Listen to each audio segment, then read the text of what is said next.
ન ગભના પાખંડ વાત કરીશ હૃદય નીચોવી નીચોવીને, સત્ય બોલીશ હૃદય નીચોવી નીચોવીને.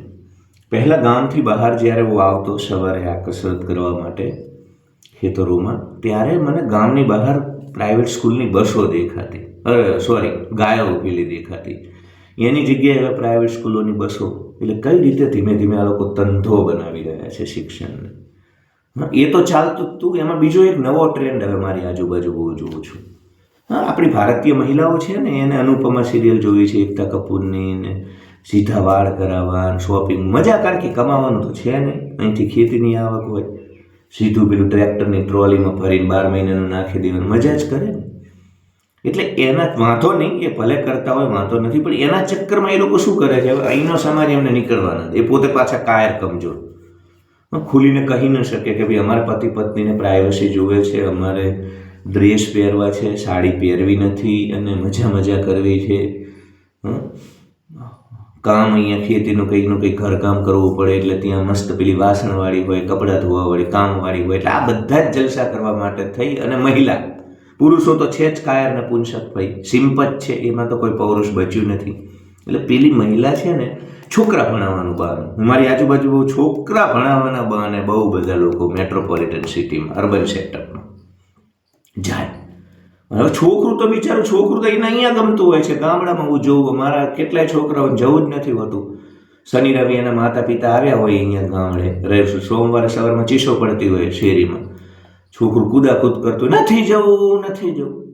ગામડાના મુક્ત વાતાવરણમાં એને ગમે, ખીલવું ગમે. એને તો થોડું આ તમારી પ્રાઇવેટ સ્કૂલો, મૂડીવાદ ને તમારું શહેર ને દુનિયાદારી, એને તો કોઈ લેવા દેવા જ નથી. એટલે બિચારું એ બાળક છે ને, એને તો જવું નહીં. પણ એ બાળકના નામે આ લોકો ચરી ખાય છે માતા પિતા. તમારે નોકરી હોય ને તમે ત્યાં રહો તો હજુ સમજી શકાય, તમારે નોકરી પ્રાઇવેટ જે હોય, તમે કોઈ નોકરી માત્ર છોકરા ભણાવવા વિચાર કરો. હવે છોકરા ભણાવીને શું ખાઈ લેશો ભાઈ? શું રોજગારી મળશે? મને તો ઘણી દન અમારા છોકરાની 1 લાખ રૂપિયા ફી, 80,000, ભાઈ શું મળશે આ બધું કરીને? શું મળશે? તમને લાગે છે આ દેશ તમને રોજગાર આપી શકશે? કયા દિવા સ્વપ્નમાં છો? કઈ શાહમૃગી વૃત્તિમાં છો? આ 2 ટકના રોટલા નહીં આપી શકે આ મેકોલોનું શિક્ષણ, અને સારા નાગરિક પણ નથી બનાવી શકે એમ. આ દેશનું શિક્ષણ તમને સારા નાગરિક પણ બનાવી શકે એમ નથી. હું તો એની બિલકુલ ખિલાફ છું. હું તો હોમ સ્કૂલિંગ અથવા તો ગુરુકુલ પદ્ધતિ, એકદમ આવી નહીં, ગુરુકુલ પદ્ધતિના નામે પણ અત્યારે લૂંટે છે લોકો. ઓરિજિનલ ગુરુકુલ બહુ ઓછી બચી છે હિમાચલ ઉત્તરાખંડમાં અમુક જગ્યાએ. એટલે કાં તો એ અથવા તો હોમ સ્કૂલિંગ ઘરે ભાઈ ભણાવો, અથવા કોઈ એક સ્કિલ ડેવલપ કરાવો તમારા, જેની અંદર એ માસ્ટર હોય એમાં એને માસ્ટર બનાવો. એટલે બહુ હું જોઉં છું કે આ બધા નાટકો ચાલી રહ્યા છે છોકરા ભણાવવાના નામે. તમારે મજા કરવા છે પતિ પત્ની. પતિ તો જો કે સિમ્પ છે, એ તો બિચારો, ઘણી વખત તો મને એવું થાય છે કે સાલા પતિ પત્નીને પરણીને લાયા છે, પત્ની આમને લઈને આવી છે. એટલા પાછળ થેલોનો બેગ લઈ સિમ્પિંગ કરનારા કાયરને પુંસક, એટલે બસ જતા હોય છે પેલા દાડિયાની જેમ, મજૂરની જેમ લઈને પત્નીને સોમવારે, પાછા શુક્રવારે, શનિવારે આવે. એટલે ભાઈ તમે એવું, મારું એટલું જ કહેવાનું છે, ભગવાને તમને પૈસા આપે, વાંધો નહીં, જેવો કર્મને, પણ તમે એવું છોકરાના બહાને નહીં, છોકરાને ગામડે રહેવો. એક તો એ બહાનું ન કાઢશો, બીજું તમારા પાપના કારણે. હું બીજું કહું છું, આમના કારણે લોઅર મિડલ ક્લાસ એક વર્ગ તો છે જેની જોડે છે વ્યવસ્થા, જઈને ત્યાં મજા કરવાની, એ ભલે જાય, આપણે એમને પણ નથી રોકવા. જેની વ્યવસ્થા હોય એને મજા કરવી જોઈએ, હું એ મતનો પણ છું, મારી વિચારધારા એ પણ છે. પણ ભાઈ તમારી જોડે વ્યવસ્થા નથી. આ બધાના ચક્કરમાં, મૂડીવાદના ચક્કરમાં, મૂડીવાદી લોકોને એમની સ્કૂલો ચલાવવી છે, એ બધા ચક્કરમાં તમે શું કામ આવી જાઓ છો? તમે શું કામ શાળાઓમાં જતા રહો છો? મતલબ ખાનગી શાળાઓમાં, પ્રાઇવેટમાં ભણાવવા અમદાવાદ માટે. તો એમને બચવું જોઈએ. મેઇન મારો પોઈન્ટ અહીંયા, જેને ધન હોય ભલે જાય, એમ જેને જે કરવું હોય. લોઅર મિડલ ક્લાસ વધુ છે મિત્રો. મને જોનારો કોઈ પણ માણસ, 100 લોકો જોશે ને આ વિડીયો, તો 99-98% લોઅર મિડલ ક્લાસના હશે. તમે સમજો, આ જે બધો નવો નાદ ચાલુ થયો છે શિક્ષણનો ધંધો કરવા માટે, મૂડીવાદી રાક્ષસને એનો સેનાપતિ કન્ઝ્યુમરિઝમ, એ બંનેનું ષડયંત્ર છે. તમે સતત બિલ્સ પે કરતા રહો, એમની સ્કૂલો, અને સ્કૂલ ઇન્ડસ્ટ્રી મૂડીવાદી રાક્ષસનો સૌથી મોટો એજન્ટ હોય ને માયાનગરીમાં તો પ્રાઇવેટ સ્કૂલો છે. રિસોર્ટ જેવી સ્કૂલો, સ્વિમિંગ પુલવાળી સ્કૂલો, એસીવાળી સ્કૂલો, હા, આવું બધું ટુરિઝમ જેવું છે હવે તો, તમારું બ્રેઇન વોશ કરવા માટે આવી બધી વ્યવસ્થાઓ. હમણાં એક સંબંધી જોડે વાત થતી હતી તો એમને તો ત્યાં સ્કૂલમાં છોકરા નાસ્તો પણ સ્કૂલવાળા નક્કી કરે બનાવવાનો તમારે.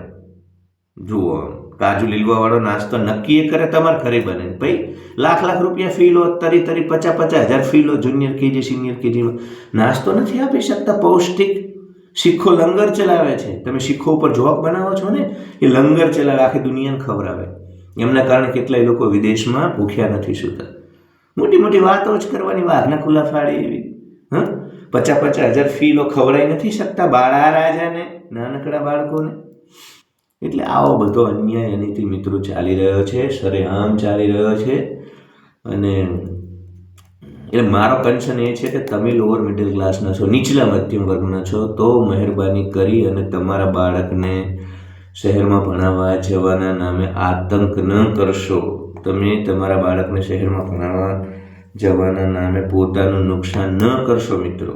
હું તમને કહું છું, જે ધનિક હોય આ વિડીયો ન જોવે, તમારા માટે હું જ નથી, આ ચેનલ નથી. પણ દર મહિનાની 20મી તારીખે પૈસા ખતમ થઈ જાય ને, તળિયું આવી જાય ને, એવા લોકોને હું કહું છું, તમે ન પડશો. એમને શૃંગાર શતક વાંચવા દો, ભર્તુહરીનું મજા કરવા દો, બેંકોક પતાય. તમે લોઅર મિડલ ક્લાસના વૈરાગ્ય શતક મારો, શૃંગાર ભર્તુહરીનું વૈરાગ્ય શતક વાંચો. કારણ કે યાર નીચલો મધ્યમ વર્ગ પીસાઈ રહ્યો છે. એ ગાડી લાવે 10 લાખની આ સમાજના દબાણના કારણે, પ્રાઇવેટ સ્કૂલો ફલાણું ઢોંકણું. અરે ભાઈ, આ ધનિકોની વ્યવસ્થા છે, સામંતોની વ્યવસ્થા છે. ગરીબો નીચલા મધ્યમ વર્ગ માટે છે જ નહીં આ બધું. તમે ઢસડાવો છો પાછળ. તમે જાગૃત રહો. આ બધી જ વ્યવસ્થાઓ તમારા વિરુદ્ધની છે. આ બધી જ વ્યવસ્થાઓથી તમને ભયંકર નુકસાન છે. તો તમે જાગૃત રહો. એમને ભગવાનની મહેરબાનીમાં ભલે જતા હોય, એ જઈને ભલે નેલ પોલિશ કરે, અનુપમા જોવે, વાળ સીધા કરાવવા જાય, શોપિંગ કરવા જાય, આખો દી મોટી કરે, ગેલેરીમાં બેઠા. અમારે તેને પપ્પાના આમ ને, અમારે પપ્પાના આમ ને. હવે પપ્પો જ બિચારો સિમ્પ છે, કાયર છે, તારો ગુલામ છે. પાછી વાતો કરશે છે ને મોટો શિવાજી મહારાણા જેવો પૌરુષ પર સોરી વાર. પપ્પો તારી જોડે દબાઈ ગયો છે. પપ્પુ થઈ ગયો. એને પપ્પા નહીં પપ્પુ કહો. ભારતના બધા મેક્સિમમ પપ્પાઓ છે ને પપ્પુ છે 90%. પપ્પો તારી જોડે જ બિચારો દબી ગયો છે. અમારે પપ્પા આમને. પપ્પાને તો બિચારાને ધોરા દાડા તારા. પપ્પાને તો વાળ ખરી ગયા છે તારા હિસાબે. પછી પાછી શાક સમારતી જોશે સોસાયટીમાં કોણ આવે, કોની છોકરી ક્યાં બાંધીને મોઢું જાય, કોણ ઓલા ગેટે ઉતારીને છે. એટલે આ બધું કરવાનું આમને ભાઈ, કોઈ વિચાર તો છે નહીં. એટલે આમને તો મજા આવે. એટલે પેલા પાછળ થેલો પકડીને સિમ્પ પુરુષ હોય, એને એમ કે જાણે હું વાંટો રહી જઈશ, મને છોડીને જતી રહેશે. ઘણા બધા અહીંયા એવા છે કે છોકરાની બહુ જતી ના રહે એટલે બિચારા અહીંનું સુખવાળું જીવન છોડીને શહેરમાં ફ્લેટ લીધો ને હપ્તા ભરે છે ને ત્યાં રહે છે. અરે બહુ મોટો તાલ છે યાર, જોવા જેવો તાલ થાય છે. એટલે નીચલા મધ્યમ વર્ગથી હશો તમે, મેક્સિમમ લોકો એવા જ છે ભારતમાં. તો મહેરબાની કરીને આ બધા ષડયંત્રનો શિકાર ન બનશો, આ બધી વસ્તુઓમાં ન પડશો. ધનિકોને જે કરવું હોય એ કરે. તમે બચેલા રહો મિત્રો આ વસ્તુઓથી, તમે બચેલા રહો. એમને જે કરવું હોય કરે. તમારી પત્ની આ બધું કરવા જશે ને તો વાટ. કારણ કે ભારતમાં આજે ખાનારા 7 ને કમાનારો 1, ખાનારા 6 ને કમાનારો 1. એટલે બિલકુલ પણ ભારતની અંદર આ પ્રકારની વ્યવસ્થાઓમાં હું તમને ઇન્ડલ્જ થવા દઈ શકું નહીં. એટલે પ્લીઝ નીચલા મધ્યમ વર્ગમાંથી છો, હાથ જોડી અને વિનંતી કરું છું કે આવી કોઈ પણ પ્રકારની વ્યવસ્થાઓનો હિસ્સો ન બનશો. ભણાવવાના નામે, આના નામે, પેલાના નામે. તમે નીચલા મધ્યમ વર્ગના છો, ગામડામાં જ રહો, ત્યાં મોંઘવારી મારી નાખશે, પ્રાઇવેટ સ્કૂલ મારી નાખશે, મૂડીવાદી રાક્ષસની તમામ વ્યવસ્થાઓ મારી નાખશે. બધી જ વ્યવસ્થાઓ છોડવી પડે એવી છે. તમને કહું, તમને ફસાવવા માટેની છે. હોસ્પિટલ, સ્કૂલ, ઇન્ડસ્ટ્રી સૌથી મોટી મૂડીવાદી રાક્ષસની એજન્ટ છે તમને નીચોવવા માટે. ઠીક છે, મારે બહુ તમને જગાડવા નથી, જાગવું હોય તો જાગજો, પણ કમસે કમ છોકરા ભણાવવાના નામે ન જશો. અને કોઈ જાય તો તમે ન જશો. સરકારી શાળામાં 80,000 પગાર છે ફૂલ ટાઈમ. જે શિક્ષકોનો ફૂલ પગાર છે ને એમના 80,000 લાખ રૂપિયા પગાર છે. તમે ન જશો, તમે બિલકુલ ન જશો આ બધા નાદની અંદર. Love you all. Like share and subscribe, hype my video, comment, ડિસ્ક્રિપ્શનમાં જજો, કાઉન્સિલિંગ કોલ લઈ શકો છો અને મેમ્બરશિપ લઈ અને તમે મારો ઉત્સાહ વધારી શકો છો. ધન્યવાદ.